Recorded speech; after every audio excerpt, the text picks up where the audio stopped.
বানভাসী আসাম। বানভাসী আসামের দিকে দিকে মানুষের কান্না আর হাহাকার। তার মধ্যে কিন্তু ফুটে উঠল ভেদাভেদহীন এক মানবিকতার দৃঢ় বন্ধন। চিন্তা করা যায় না যে 14টা জেলা আসামের কিভাবে বিধ্বস্ত, কোথায় গোলাঘাট, চড়াইদেও, ডিব্রুগড়, হোজাই, নগাঁও, বিশ্বনাথ, যোরহাট, ধেমাজি, শিবসাগর, শোনিতপুর, কামরূপ মেট্রো এবং আইলং, বিভিন্ন 14টা জেলা, তার যে বন্যা যে কবলিত এলাকা সে চিন্তা করা যাবে না। এবং যার টানে এই বন্যায় যে হারে ক্ষতি হয়েছে সেই টানে দেখা যাচ্ছে যে দূর দূরান্ত থেকে লোক যে তারা কিন্তু ত্রাণ সামগ্রী নিয়ে তাদের সাধ্যমতো গিয়ে পৌঁছে যাচ্ছে যে আসামের বুকে, বানভাসী আসামের বুকে। বন্যা এবং আসাম এই দুটো একটা অবিনাশী ট্র্যাজেডির সমার্থক। প্রতি বছর বর্ষা আসে, ব্রহ্মপুত্র তার উপনদীগুলো ফুঁসে ওঠে, ভাঙন ধরে মাটির বাঁধের গায়ে। এই 2026 সালের বন্যা যেন আগের সমস্ত নির্মম অভিজ্ঞতাকে ফিকে করে দিয়েছে। এবছর বর্ষায় শুরু থেকে এক অদ্ভুত আবহাওয়ার মুখোমুখি হয়েছিল এই উত্তর পূর্ব ভারত। জুলাইয়ের শেষ ভাগে উজান অসমের শিবসাগর, চড়াইদেও, ডিব্রুগড়, গোলঘাট বা যোরহাটের উপর দিয়ে যে তাণ্ডব বয়ে গেল তা কোনো ঋতুভিত্তিক স্বাভাবিক বন্যা কিন্তু নয়, বরং চরম কাঠামোগত প্রাকৃতিক মানুষ সৃষ্ট পরিবেশগত বিপর্যয় বলেই বিশেষজ্ঞরা কিন্তু দাবি করছেন। তো যাই হোক না কেন, এই বন্যা প্রবণ ধেমাজি বা কম প্লাবিত হয়েছে, সেখানে কিন্তু শিবসাগর এবং চড়াইদেওর মতো তুলনামূলক নিরাপদ কেন এক রাতে জলের তলায় তলিয়ে গেল, এটি এখন প্রশ্ন। এই বিপুল পরিমাণ জল আর কাদামাটির উৎসটাই বা কি? এর কারণ জলবায়ু পরিবর্তনের প্রভাব। এই জলবায়ু পরিবর্তনের প্রভাব সব শেষ করে দিচ্ছে সারা পৃথিবীকে। 17 থেকে 22 জুলাইয়ের মধ্যে অসম, অরুণাচল, নাগাল্যান্ডের পাহাড়ি এলাকায় একযোগে প্রায় 137 মিলিমিটার পর্যন্ত ভারী বৃষ্টিপাত হয়েছিল বলে খবরে প্রকাশ। কিন্তু শুধু বৃষ্টির দিকে আঙুল তুললে কিন্তু ভুল হবে। 2026 সালকে যেখান থেকে বিশ্ব জুড়ে বলা হয়েছিল যে গডজিলা এলনিনোর প্রভাবে খরা ও দাবদাহের বছর, সেখানে জুলাইয়ের মাঝামাঝি পর্যন্ত অসমে প্রায় 30% বৃষ্টির ঘাটতি ছিল। আর সেখানেই হঠাৎই ভাসিয়ে নিয়ে যাওয়ার প্লাবন প্রমাণ করলো যে অসমের বন্যা আর শুধু বৃষ্টির পরিমাণের উপর নির্ভর করে না।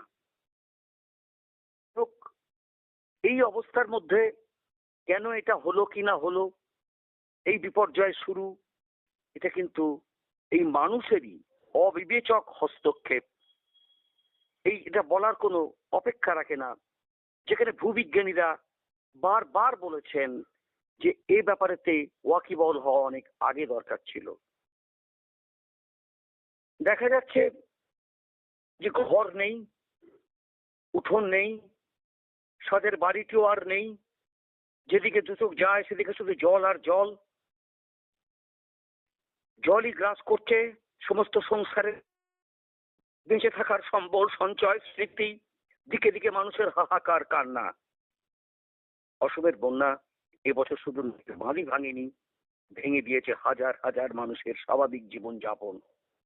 প্রায় 2 লক্ষের উপর পরিবার গৃহহীন, অসহায়।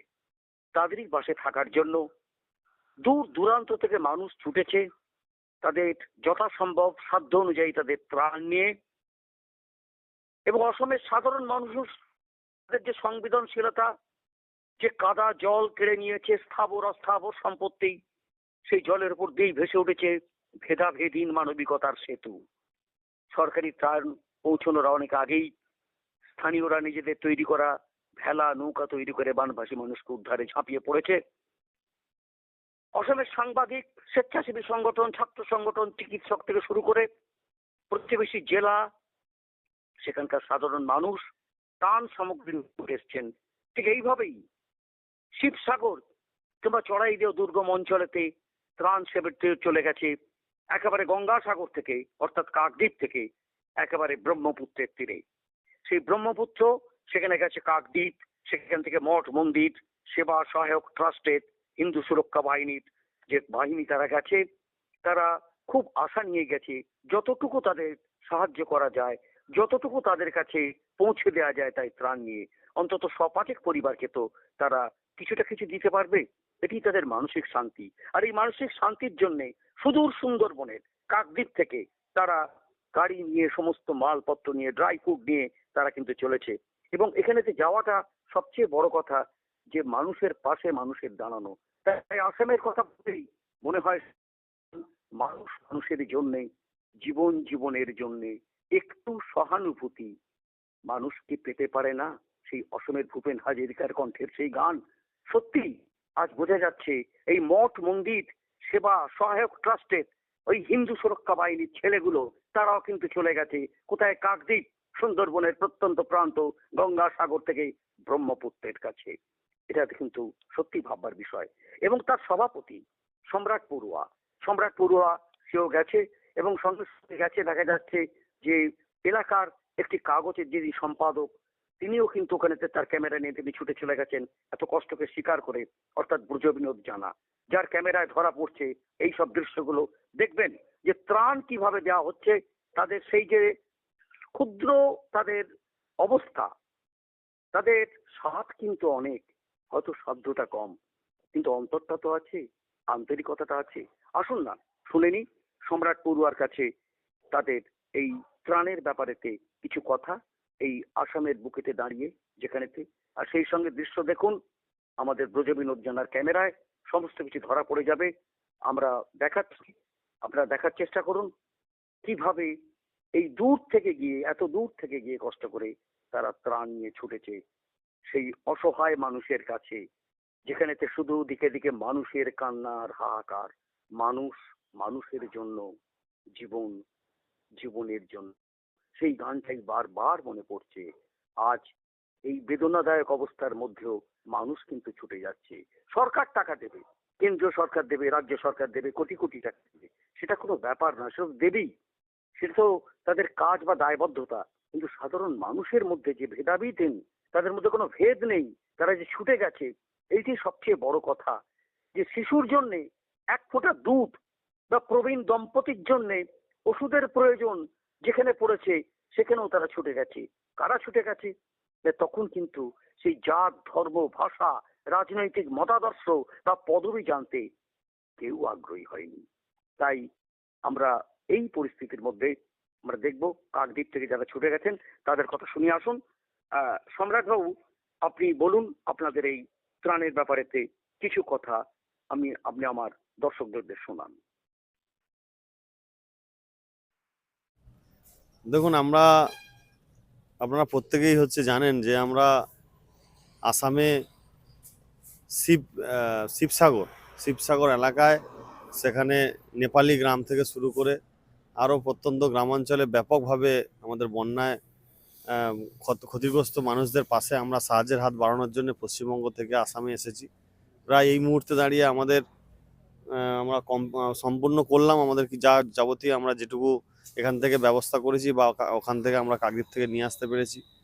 এখানে আমরা মোটামুটি 500 থেকে 550 উপরে পরিবারকে আমরা মোটামুটি খাদ্যদ্রব্য, বস্ত্র, ছোট বাচ্চাদের জামা কাপড় থেকে শুরু করে যেটুকু আমরা আমাদের কাকদ্বীপবাসীর কাছ থেকে বা হিন্দু সুরক্ষা বাহিনীর যারা সকল কার্যকর্তা সদস্য যারা প্রত্যেকে যেমনভাবে সহযোগিতা আমাদের করেছে, সেই সহযোগিতাটা নিয়ে আমরা মঠ মন্দির সেবা সহায়ক ট্রাস্টের উদ্যোগে আমরা আজকে আসামবাসীর কাছে পৌঁছে দিয়েছি।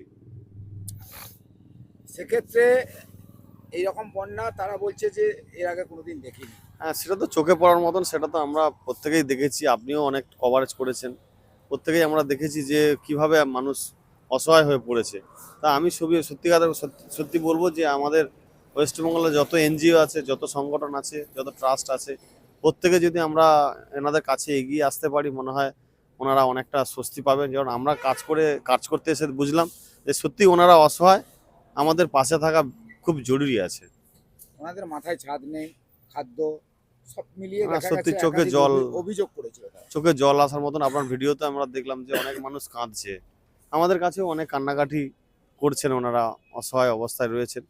তা আমি অনুরোধ করব সরকার পাশে আছে, পশ্চিমবঙ্গ সরকারও পাশে আছে, আসাম সরকারও পাশে আছে। তার মধ্যে থেকে আমাদের ছোটোখাটো যত এনজিও সংগঠন ট্রাস্ট আছে, তারা প্রত্যেকে যদি উদ্যোগ নিয়ে ওনাদের পাশে দাঁড়ায় আরও ভালো হবে। ধন্যবাদ।